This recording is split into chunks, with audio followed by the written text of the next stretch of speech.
অফিসের বর্তমান মালিক শেজাদ চৌধুরী আর নেই। এই অফিসের বর্তমান মালিক ফাতেমা খান, আর উনি আমার ওয়াইফ। সো উনি আমাকে এই অফিসের পাওয়ার অফ অ্যাটর্নি করে দিয়েছেন।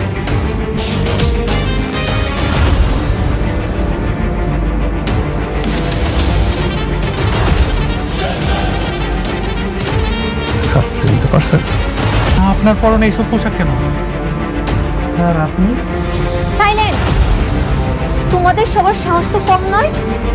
তোমরা ঋষভ স্যারের কাজের লোককে সার্চ করতেছো কেন? কাকে কাজের লোক বলতেছে? উনি তো আমাদের শেজাদ স্যার। আমি বললাম না? ও সব কিছু এরকম ঘুরে ঘুরে দেখছে কেন? ওর কি সব কিছু মনে পড়ে যাচ্ছে? তুই এরকম কি দেখছিস? আমার না কেমন জানি সবের অনেক পরিচিত পরিচিত মনে হচ্ছে। মনে হয় আমি এর আগে অনেকবার এখানে আসছি।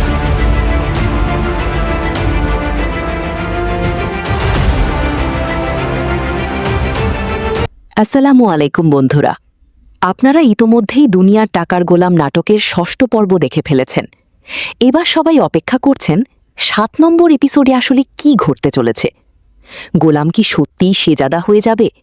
কারণ শেজাদা এখন ধীরে ধীরে বুঝতে পারছে যে এই অফিসের সঙ্গে তার আগের কোনো সম্পর্ক ছিল এবং সে এখানকার অনেক কিছুই চিনতে পারছে। আপনারা যারা দুনিয়ার টাকার গোলাম নাটকের ৭ নম্বর এপিসোডটি সবার আগে দেখতে চান এবং এই নাটকটি দেখতে ভালোবাসেন, তারা যদি আমাদের ইউটিউব চ্যানেলে নতুন হয়ে থাকেন তাহলে অবশ্যই সাবস্ক্রাইব করে রাখবেন। তাহলে আমাদের পরবর্তী আপডেট ভিডিওগুলো সবার আগে আপনারাই দেখতে পারবেন।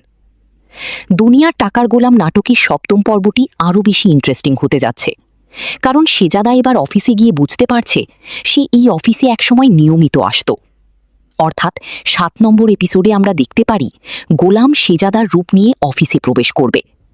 অন্যদিকে ফাতেমার নতুন জীবনে বড় ধরনের পরিবর্তন আসতে চলেছে, আর এদিকে ঋতু বেশ দ্বিধায় পড়ে গেছে। সে বুঝতে পারছে না সে আসলে শেজাদাকে বিয়ে করেছে নাকি গোলামকে। ৭ নম্বর পর্বে আমরা আরও দেখতে পারব ঋতু অবাক হয়ে যাচ্ছে গোলামের কর্মকাণ্ড দেখে, কারণ গোলাম এমন সব কাজ করছে যা সবাইকে বিস্মিত করে দিচ্ছে। এমনকি ঋতুর কথা মতো মন্ত্রীকেও আমন্ত্রণ জানানো হয়েছে।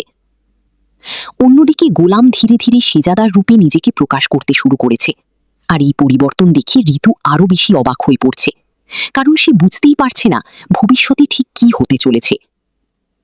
একদিকে ঋতু চাইছে গোলাম যেন পুরোপুরি শেজাদায় পরিণত হয়, কিন্তু শেষ পর্যন্ত কি ঘটবে? সত্যিই কি গোলাম শেজাদা হয়ে যাবে? কারণ শেজাদা এখন তার অফিসে গিয়ে অনেক কিছু মনে করতে পারছে। ধীরে ধীরে সে উপলব্ধি করছে যে এই জায়গার সঙ্গে তার অতীতের গভীর সম্পর্ক রয়েছে। অন্যদিকে ফাতেমা এখনও সিদ্ধান্ত নিতে পারছে না যে সে তার নতুন স্বামীকে স্বামী হিসেবে মেনে নেবে নাকি গোলামকেই নিজের জীবনের অংশ হিসেবে গ্রহণ করবে। এই পরিস্থিতিতে সে ভীষণ দোটানার মধ্যে পড়ে গেছে। ৭ নম্বর এপিসোডে দর্শকদের জন্য একের পর এক চমক অপেক্ষা করছে, কারণ গোলামের আচরণে এমন পরিবর্তন দেখা যাচ্ছে যা সবাইকে হতবাক করে দিচ্ছে। সে ধীরে ধীরে এমন সব কাজ করছে যা একসময় শুধু শেজাদার পক্ষেই সম্ভব ছিল।